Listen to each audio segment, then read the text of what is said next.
All right, let's look at this example.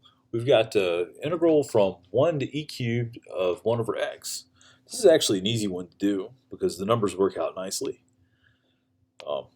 If you integrate 1 over x, you get ln of absolute value of x. And we're going from 1 to e cubed. So if you plug this in, you get ln of e cubed minus ln of 1. Notice I dropped the absolute value over there because both the numbers we're plugging in are positive. So this just gives you 3 minus 1, or not 3 minus 1, it gives you 3 minus 0. Natural log of 1 is 0. So it gives us an answer of 3. Let's double check that on the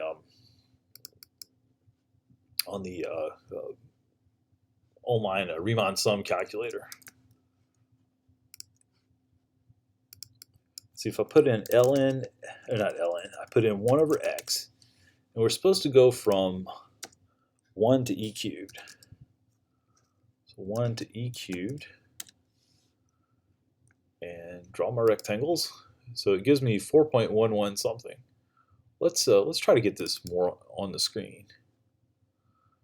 4.11 something, but that's a pretty awful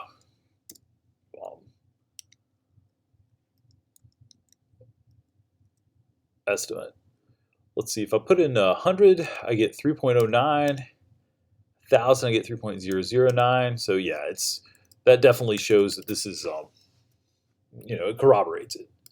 It's not like we really need that to know, but it's nice to double check.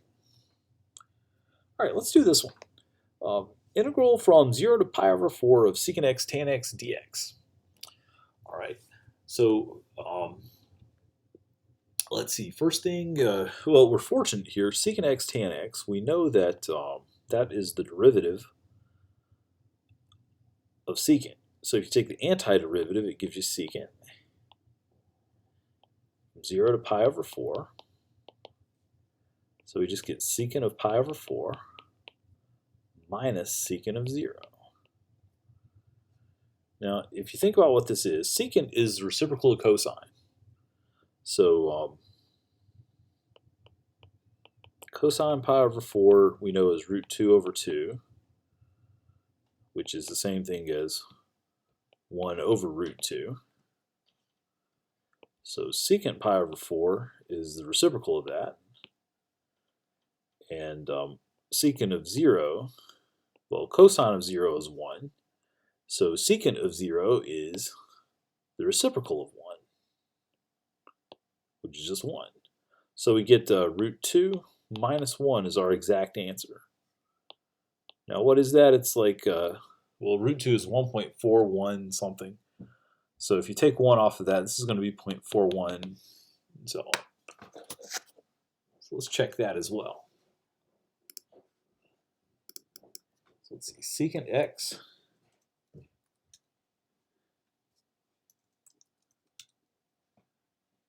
times tan x gives us this function. We're supposed to go from 0 to pi over 4. So we're just looking at this little piece here, and I'm going to zoom in on it. Get that, and let's see. With 100 rectangles, our value is 0.408. With 1,000, we get 0.413, 0.4141. So yeah, that corroborates it. All right, last example. Okay, this one, I put this one here because this is one where before we do it, what we have to do is split it into a couple of things. We have to split this into x squared over x plus 4x over x. Let me write that legibly.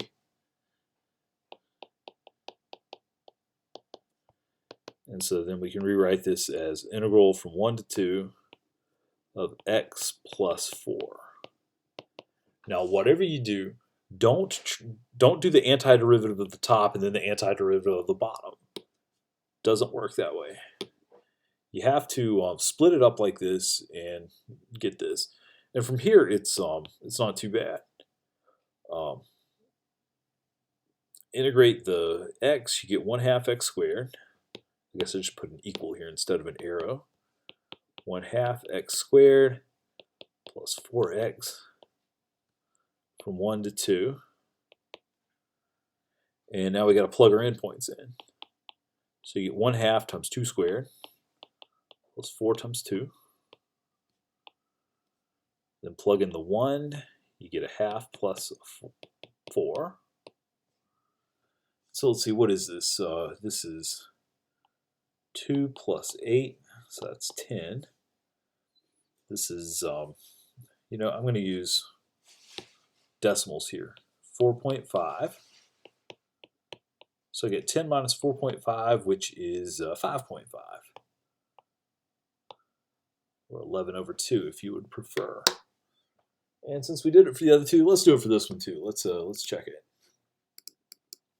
So our function was x squared plus 4x, all that over x. I guess I could have gone ahead and just put it in as x plus 4.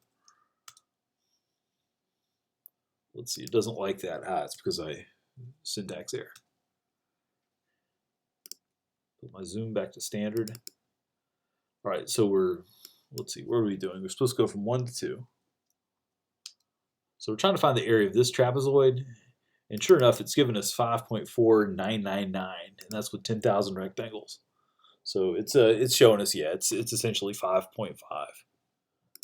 And again, since that one's a straight line, if I put it on midpoint, it's going to give us a dead-on answer, even if I change the number of rectangles to something small, something ridiculously small like 8 or 1.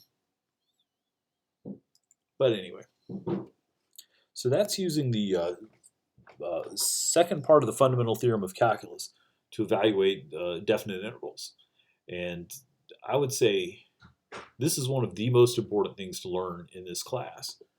If I had to say the things that people need to remember from this class, it's how to take the derivative of a polynomial and how to do an integral like this and come up with a numerical answer.